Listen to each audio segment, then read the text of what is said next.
Assalamualaikum warahmatullahi wabarakatuh.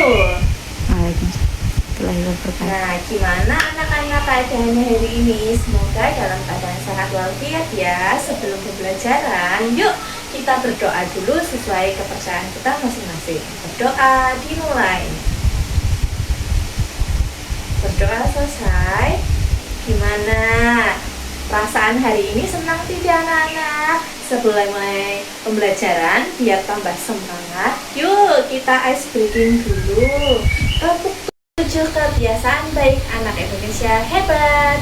Bangun pagi beribadah olahraga, gemar belajar makan sehat dan bergizi. Ayo bermasyarakat tanpa istirahat. Aku adalah anak Indonesia hebat. Gimana anak-anaknya Bu Guru? Hebat-hebat semua kan? Kali ini Bu Jessi dan Bu Sarita akan membawakan materi tentang pidato. Ada yang pernah mendengar atau tidak? Atau sudah pernah melihat? Apakah pernah melihat di sekitar kita ada yang pernah berpidato? Jadi, berpidato itu adalah kegiatan menyampaikan pesan secara resmi di hadapan banyak orang, boleh secara daring ataupun luring. Jadi, contohnya ada acara ulang tahun. Pernah mendengar ada bapak-bapak atau ibu-ibu yang pegang mic? Itu juga bisa dikatakan pidato.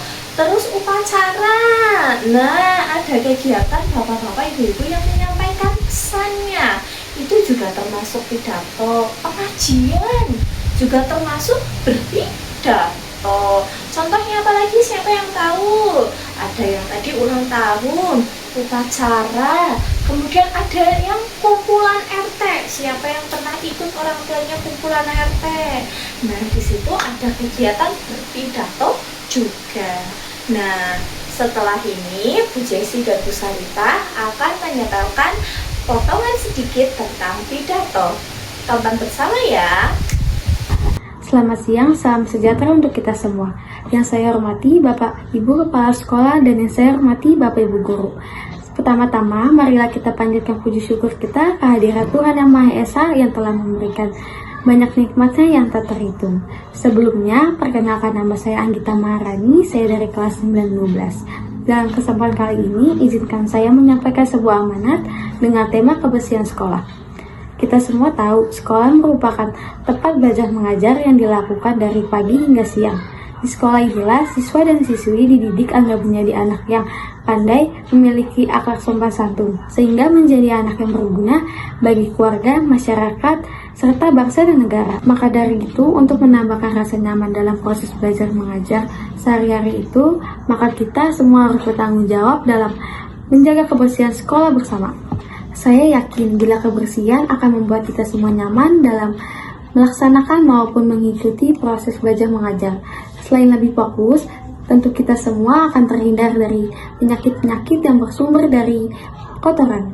Teman-teman semua, lingkungan yang bersih bukan hanya sekadar tampilan fisik, tetapi juga mencerminkan nilai-nilai yang kita anut. Saat kita menjaga kebersihan lingkungan sekolah, kita sebenarnya turut membentuk karakter, tanggung jawab, dan rasa peduli kita terhadap tempat belajar kita. Dalam menjaga kebersihan sekolah efektif, tidak hanya petugas piket yang harus menjaga dan yang harus bertanggung jawab, namun semuanya juga harus saling menjaga kebersihan. Jadi kita harus punya kesadaran untuk berperilaku bersih dan ikhlas untuk menjaga kebersihan lingkungan sekolah kita dengan cara membuang sampah pada tempatnya dan menjaga taman di sekitar kita dengan tidak menerobos tanaman, memetik bunga yang ada di taman, dan tidak menginjak tanaman yang ada. Dengan cara itu, kita dapat menikmati taman yang bersih dan indah bersama-sama.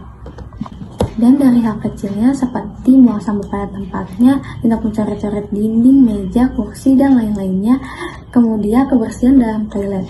Ketika membuang air kecil maupun membuang air besar, sebaiknya disiram dulu, baik sebelum dipakai maupun sesudah dipakai, agar tidak menimbulkan bau yang mengganggu warga di sekolah lainnya. Mungkin itulah pidato tentang tema kebersihan lingkungan sekolah yang dapat saya sampaikan. Sebelumnya, saya mengajak semuanya, marilah semuanya bekerja sama agar saling menjaga kebersihan lingkungan sekolah demi kenyamanan bersama tanpa adanya aturan ketat. Sekian dari pidato saya, semoga bermanfaat untuk kalian semua. Mohon maaf bila ada salah kata. Sekian dari saya, terima kasih. Sudah menyimak kan tadi ada potongan sedikit tentang pidato. Jadi pidato itu tentu ada kerangkanya, ada pembuka, kemudian ada isinya, kemudian yang terakhir adalah penutup. Pembuka itu biasanya diisi dengan kalimat sapaan, terus seperti apa ya kalau sama halo, assalamualaikum, apa kabar, itu juga termasuk kalimat sapaan yang ada di pembukaan. Setelah itu menanyakan kabarnya, itu termasuk pembuka. Kemudian di bawahnya setelah itu apa ya anak-anak? Ada materi. Materi itu berisi tentang pesan apa yang ingin disampaikan. Apa yang ingin disampaikan ketika berbicara itu adalah intinya. Kemudian ada penutup. Penutup itu nomor 3 yang bagian bawah terakhir itu biasanya permohonan maaf. Ada juga itu ada harapan yang ingin dibangun bersama. Contohnya, semoga dengan kegiatan ini kita berharap desa kita akan menjadi lebih baik. Contohnya seperti itu, harapan ke depannya. Yang ketiga, ada kalimat salam. Wassalamualaikum warahmatullahi wabarakatuh. Seperti itu. Jadi ada 3 kerangka. Yang pertama adalah pembuka, yang kedua ada materinya atau isi pesan yang ingin disampaikan, kemudian yang ketiga adalah penutup. Setelah itu akan dijelaskan oleh Bu Sarifah. Jelaskan ya pengertian dari pidato dan kerangka pidato oleh Bu Jessi. Nah, sekarang Bu Sarifah akan menjelaskan tentang kriteria berbicara yang baik. Kira-kira apa saja ya kriteria berbicara yang baik? Ada yang tahu? Oke, nah di sini Bu Sarifah akan menjelaskan kriteria berbicara yang baik itu ada 4 yang harus kita pelajari. Yang pertama ada intonasi, yang kedua ada kontak mata, yang ketiga ada artikulasi, yang keempat ada raut wajah atau mimik wajah. Nah, di sini Bu Sarifah akan menjelaskan nih dari keempat kriteria tersebut. Yang pertama ada intonasi. Intonasi merupakan tinggi rendahnya nada bicaramu ketika menyampaikan pidatonya. Contoh, suara kita ini seperti roller coaster, jadi ada yang naik, ada yang turun. Nah, jika penyampaian pidato ini kita daftar, maka orang-orang yang mendengarkan akan mengantuk. Jadi kita perlu intonasi dalam menyampaikan pidatonya. Selanjutnya ada kontak mata. Ini yang kedua ya. Kontak mata merupakan kita seperti mengajak audiens berbicara namun lewat tatapan mata. Jadi tidak seperti kita berbicara sendiri, kita cuek. Nah, jadi supaya kita dapat berinteraksi dengan audiens menggunakan mata seperti itu.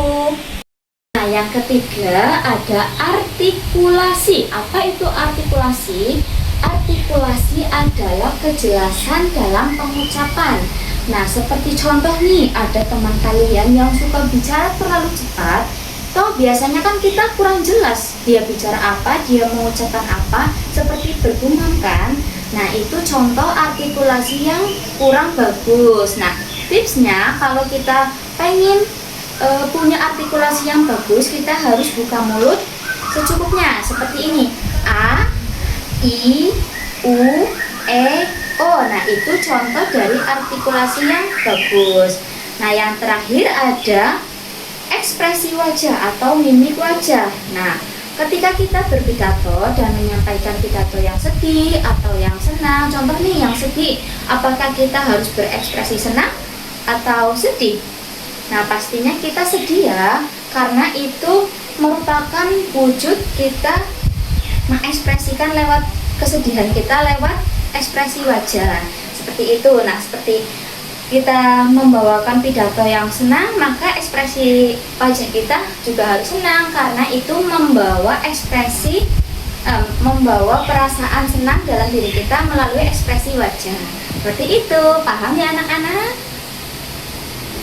Jadi kalian sudah paham ya apa yang Bu Jessi sampaikan dan Bu Salifah sampaikan. Nah, sebelum kita menutup pelajaran pagi hari ini, Bu Guru punya PR nih buat kalian. Nah, buatkan sebuah kerangka pidato singkat dengan tema kebersihan sekolah. Dengan rangka-rangkanya kan tadi sudah dijelaskan, ada pembukaan, ada isi, ada penutup. Nah, jadi kalian membuat kerangka pidato. Nah, besok minggu depan kita praktekkan. Sekian pembelajaran hari ini, Ibu Airi. Wassalamualaikum warahmatullahi wabarakatuh.